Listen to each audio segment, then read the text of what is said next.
going on, folks? So, I'm sitting here. Last Jedi's been out for about 2 weeks now. And, one of the things that I should say is baffling to me, at least, is this idea that somehow The Force Awakens, bombed or failed or whatever and stuff. It's weird how we really do this with our fandom and such. So I figured I'd just kind of talk about it and stuff a little bit. So I'm sitting back and, every once in a while you get all these articles that come out about a lot of these movies, and they sit there and paint this picture of it's a failure and blah, blah, blah. Specifically when it comes to MCU movies and Star Wars and these things, there's always these little small records that it didn't break, or it broke and it did something that was unique or whatever and stuff. So The Last Jedi just came out. And, opening weekend did good numbers and such. And the one thing that I've seen a lot of sites, though, is, it's going to make all this money, but it's not quite going to hit the level of The Force Awakens. Now, I want to paint the picture here so folks that see these articles don't run with it. That is not a bad thing. Here's why it's not a bad thing. So you have to realize something. We went from the time of Revenge of the Sith all the way up to Force Awakens with no major Star Wars release. I want you to understand that. No major Star Wars release. Unless you were watching the Clone Wars and such, and maybe some of the video games and stuff, there was no major Star Wars release. So for the most part, there was that void of nothing media related from Star Wars. Again, just had the Clone Wars cartoon and stuff, and I think you had that Clone Wars movie, which was kind of like the backdoor pilot for the TV show, but you never had any major release. Now, you go so many years without a major release of Star Wars, it's going to cause a fever pitch to where when they announced an actual Star Wars movie, people, rightfully so, got excited. Makes sense. The highest of highs, people have its expectations of a new Star Wars movie. It's going to be high. It's going to break records. Makes perfect fucking sense. Hence why it made the $2 billion that it made. Now, when you don't have something for a while, and then all of a sudden you start coming out with plans of making more, 9 times out of 10, you're not going to hit those same records and marks the second go around. You will make a lot of money because you've gotten that, you've gotten the fans and the people in, okay, they're going to make another product of this. This is awesome. So you're going to make a lot of money, but you're not going to break the records of the first. Now, I feel remiss to say this. Not remiss, but it's amazing to me how a lot of people that write these articles and stuff, and I like to call hot take articles, they write these articles on this oh man, it didn't hit the highest of lows. Like this past Christmas weekend, The Force Awakens came out. It came out number 1, second weekend in a row. And the second weekend, it dropped 67%, and it made $100 million over the course of this holiday weekend. 4-day holiday week. Well, Friday, Saturday, Sunday, Monday. Made $100 million domestically over the course of the weekend. Now, right now, it's sitting at $815 million worldwide. I figure within a week and a half or so, it'll probably hit $1 billion. If not by the end of this weekend, coming up New Year's weekend, it might hit $1 billion, maybe. Might hit 900 or something. We'll see how it pans out and such. But the point is, the movie's gonna make money irregardless and stuff. Doesn't fucking matter. Both domestic and foreign. It hasn't even opened in China yet. It doesn't open in China until January 5th. So the thing of it is foreign and domestic is tracking about equal for the most part. But it's just amazing to me that the narrative is a failure. Now, right now, it's tracking to make about $1.6 billion by the end of its run, which is still pretty fucking good.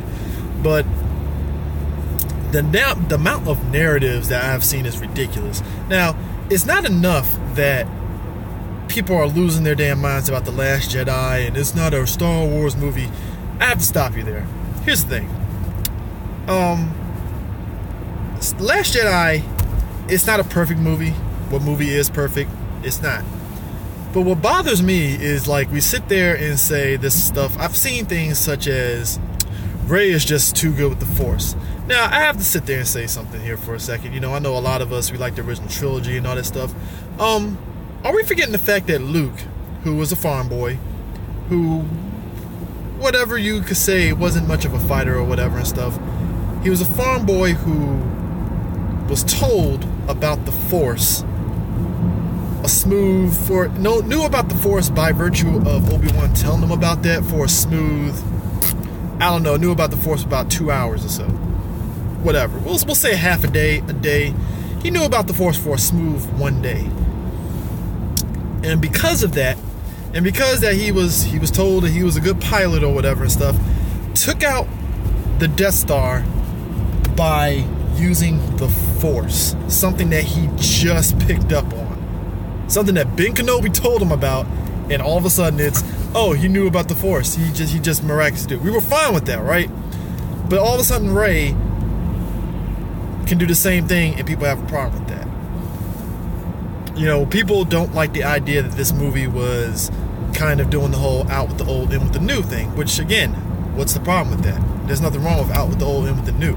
You know, and I think also too, and I said this on our spoiler review, and I said this on our regular review, which you can check it out on the site and such. I was saying the fact that at the end of the day, people had built up expectations of what they wanted out of it, thinking that it was going to give you all these answers. And what I appreciated about Rian Johnson was he just defied all that. I was like, fuck it. You know, the greatest thing about that movie is that all the plans, good or bad, failed.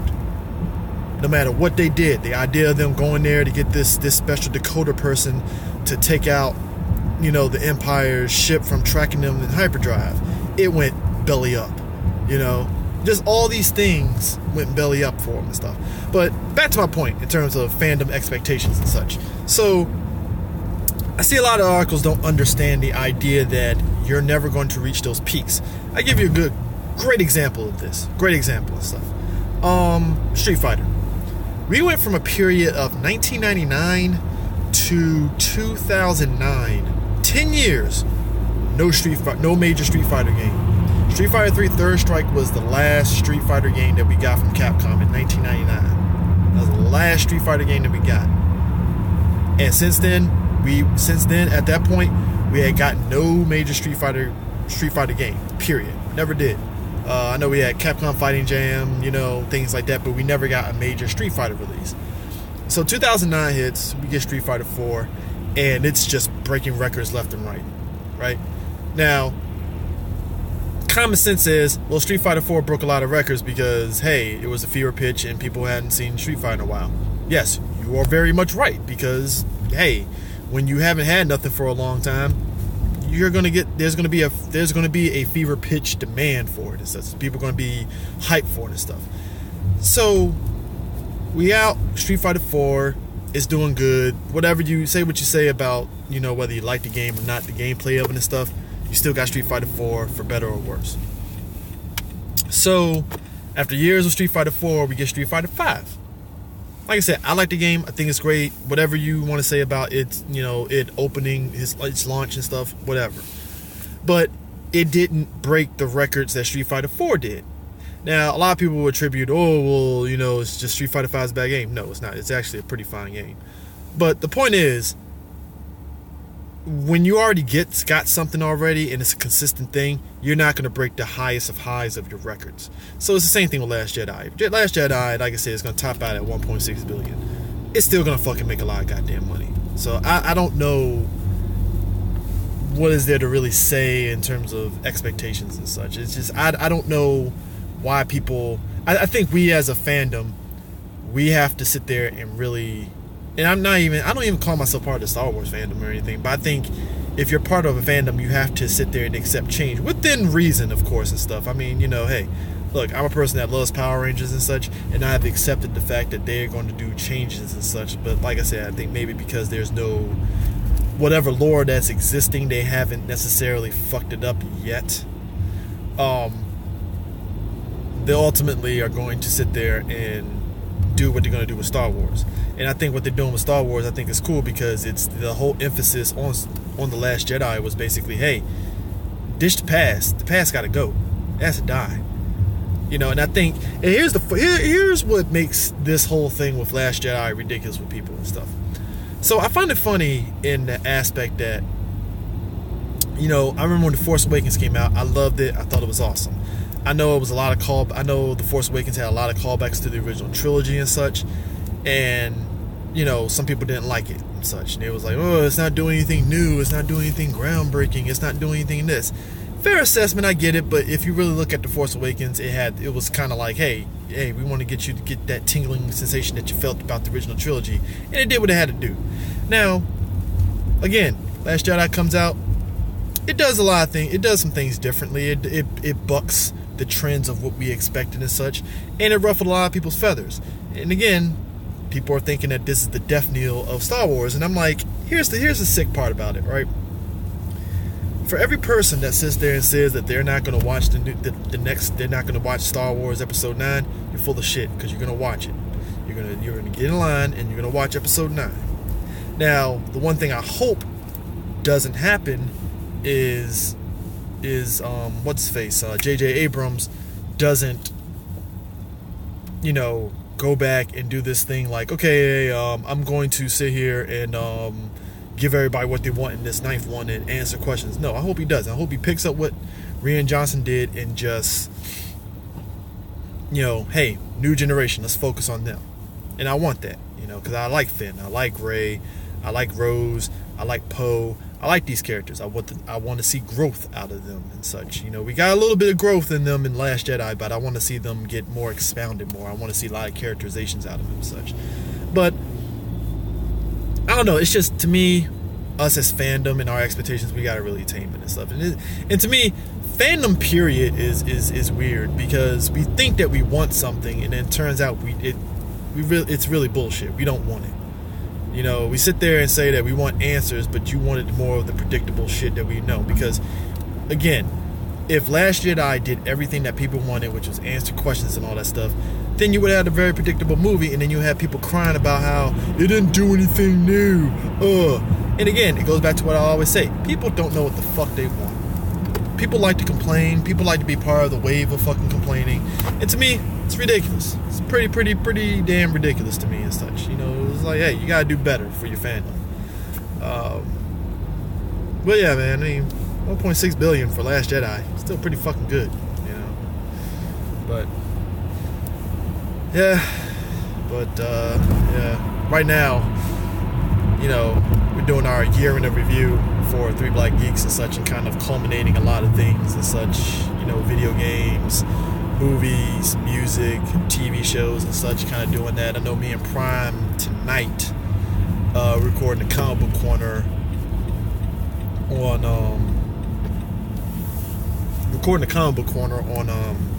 comics and such, and kind of doing a year-end kind of culmination of what we read and just everything, our top books and things like that, kind of figuring that out and such. But I don't know, it's just a lot of stuff this year. It's just been weird with fandom and stuff, even on the comic book front, like Secret Empire. Like, I know some people weren't keen on the ending. I liked the ending. I thought it was really good. But even with Secret Empire, I had to kind of call bullshit on a lot of people about it, because I'm going to be perfectly clear with this. Majority of people that sat there and cried about Secret Empire, you guys didn't read the book. You guys weren't reading Sam Wilson. You weren't reading Steve Rogers' Captain America, and you for damn sure were not reading the main Secret Empire books and such. Because the only thing you did was look at articles and stuff. I've reiterated this constantly. And what bothers me is that a lot of people that were bothered by Hydra Cap were basically, gotta be real about this, hey, you love the MCU Cap. And I get it. Very understandable. Very understandable. But I just feel ultimately like change can be good if it's done right. And I felt Nick Spencer did a pretty good job of giving us a Captain America that was really great. You know, like this evil Steve Rogers, who, let's be real about this, there are things about that Hydra Cap that wasn't that was legit, that could have been Steve at some point in time. And I thought that was pretty good. At least to me, at least I enjoyed it. But I don't know. It's just this whole year has just been about how fandom has just really kind of fucked it up for a lot of people and stuff. I know we were supposed to have a panel this year at MagFest. We didn't get accepted. Well, we got waitlisted, and then, you know, they didn't have any room on the wait list and such, on the schedule for us and such. But our panel was going to be about outrage. It was basically outrage. It was basically about how social media has influenced movies and our thought process on movies, because I really feel that's something that's very important and never really gets tackled and such, and I wanted to kind of really get on that, because I feel social media has a thing where people want to ride waves a lot, and that's the one thing that, when me and a guy started this podcast, I wanted to kind of avoid, was trying to ride the wave of, okay, this is popular, so let me go on ahead and jump on this wave of negativity and blah, blah, blah, blah, and stuff like that. Oh, man, everybody's hating on this. Okay, let me jump on that. It's like, no, I felt it would have been a disservice to, and,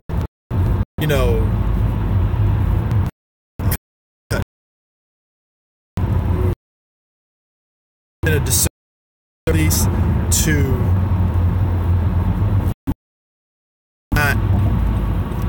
not be objective about the material that it is and such. Because I'm the type of person that, look, I like the Transformers movies and such. I give you a good case in point where my objectivity had to come into focus. I like the Transformers movies, the Michael Bay Transformers movies, except for 2.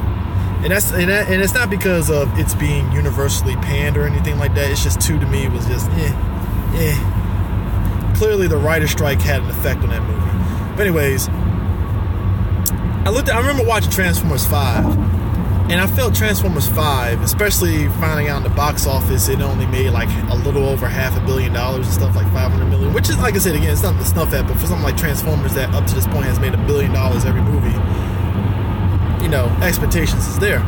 But I was saying we have reached a point where we as people, I think the audience is just fed up with being fed, spoon-fed garbage. And that's it. Nobody wants to spend money on garbagey movies anymore. And I say that to say that now with Disney owning Fox now, and like I said, I think it's going to be a year before they finally can be able to use any of these things and such. Apparently, rumored that it's supposed to be going to court, apparently, about this and such. You can't just give people garbage anymore. People do not want to go see garbage any goddamn more. They just want to give people good movies and they'll watch it. That's really what it comes down to. Give people good movies and they will watch it. Because that's all we ask. Just give us a decently entertaining movie and we'll watch it. And I don't think Disney getting Fox is going to fuck up the flow of quality. If anything, it's going to there's still other major studios out there. To me, it's just going to step them up. Because look, Disney, to me, they like money. They like money and they're going to keep pumping out stuff. It's like, hey, look, if there is a lot of people that are going to go out here and watch Ava DuVernay's A Wrinkle in Time and stuff like that and throw money at her, fuck it, they're going to do it. And they threw money at her, gave her this, and I think that movie's going to do really well. It's going to be crazy and stuff. I mean, Marvel, like I said, Marvel Disney right now, they got, Black Panther coming out and such. I feel they have a gold mine in that movie and such. The whole thing of how much it's going to make and all that stuff. It's going to be ridiculous. And the thing of it is, I see that as a movie that's going to really be a huge game changer because, hey, look, black people spend money. And this movie is going to be the movie that's going to get people really kind of yo, this is awesome, this is dope, this is cool, it's groovy, I like this. And ultimately, at the end of the day, that's just what it is. So, anyways, I say all that to say, we as fans, we got to do better. We also have to sit there and really be objective about this stuff, because I'm going to tell you this right now.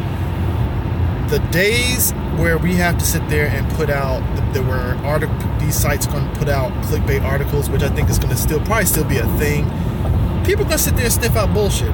Because at the end of the day, you got to be objective. At the end of the day, you got to keep your expectations to a minimum on these things. You got to be realistic about these things. Again, there was no way in hell you're going to sit there and tell me that Last Jedi was going to make $2 billion. Could have, maybe, but I had an argument with the guys in our little private group, Facebook group chat, and they were saying, well, if it was better received by the audience, it would have made more money. No, it wouldn't have. It would have made the same amount as it making right now, period. This, the idea that somehow audience are divided. No, this as much contrary to what you think, the movie isn't as dividing as people think. It's just, again, it's a mix of One, you got fans who had expectations and they didn't fucking get pandered to.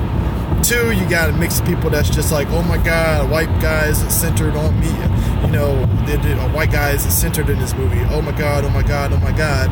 And you got the people that's like, yeah, I had issues, but I'm fine with it. And then you got people like me that's like, yeah, it was fine. It was a good movie and stuff. So it's all these things, and I don't think it's as split as it is and such. So, but you know, like I said, it's the internet. I would like to see it do better, but you know, what can you do? So, but in any event, that's it. That's my thoughts. And yeah, be sure to subscribe to our YouTube channel. This channel, 3 Black Geeks. Subscribe to it. You'll get a lot more vlogs of this, and also other random videos and random content and such. Also, subscribe to our Twitch channel, 3 Black Geeks. We do playthroughs on that as well. And yeah, subscribe to us on iTunes and all your favorite podcasting apps and such as you listen to us. We're also on Spotify. Yes, we are on Spotify now. So go on Spotify, subscribe to our feed on that, and listen to the show on there. We just got so many options that you can listen to us. And just want to thank everybody. 2017, appreciate you guys listening to us.